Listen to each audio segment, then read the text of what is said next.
மூலைக்கல்.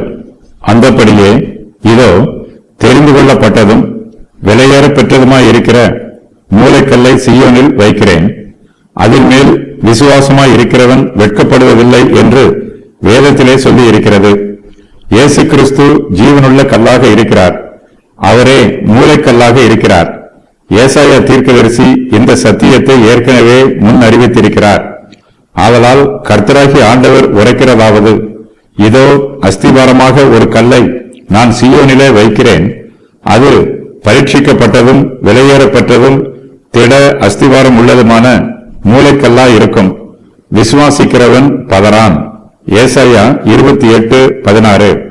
அப்போஸ்தலர் பேதுரு ஏசாயாவின் தீர்க்க தரிசனத்தை இங்கு மேற்கோளாக சொல்லுகிறார். தேவனுடைய வார்த்தை சத்தியமானது, அது நித்தியமானது.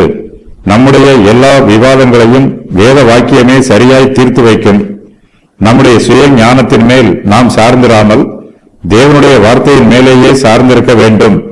தேவனுடைய பிரமாணம் அவருடைய வார்த்தையின் மூலமாகவே நமக்கு வெளிப்படுத்தப்பட்டிருக்கிறது. பிதாவாகிய தேவன் தம்முடைய குமாரனாகிய இயேசு கிறிஸ்துவை பற்றி இந்த வேத வாக்கியத்திலே தெளிவாக முன் அறிவித்திருக்கிறார். இதோ வைக்கிறேன் என்று தேவன் வாக்கு பண்ணி இருக்கிறார்.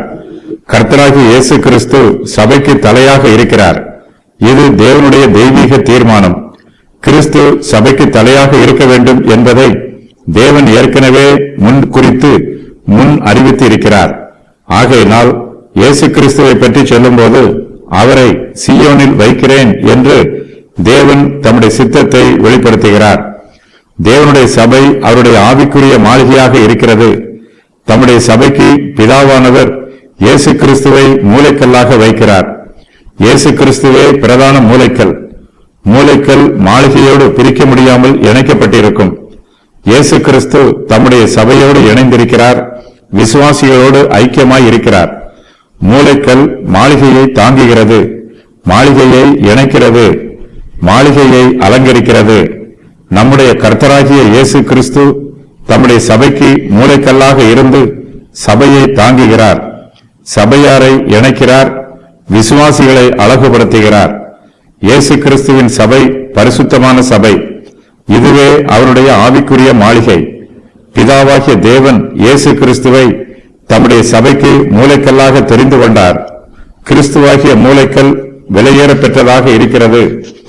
இயேசு கிறிஸ்துவின் மேல் விசுவாசமாய் இருக்கிறவர்கள் யாரும் வெட்கப்படுவதில்லை. சபையின் அஸ்திவாரம் எருசலேமில் போடப்பட்டது. முழு உலகத்தின் பாவங்களுக்கும் கிறிஸ்து அங்கு பாடுபட்டு மரித்தார். அங்கு சபையின் மீது பரிசுத்த ஆவியானவர் பொழிந்தருளினார். இயேசு கிறிஸ்துவின் மரணத்திற்கு பின்பு எருசலேமில் ஆவிக்குரிய முதலாவது எழுப்புதல் உண்டாயிற்று.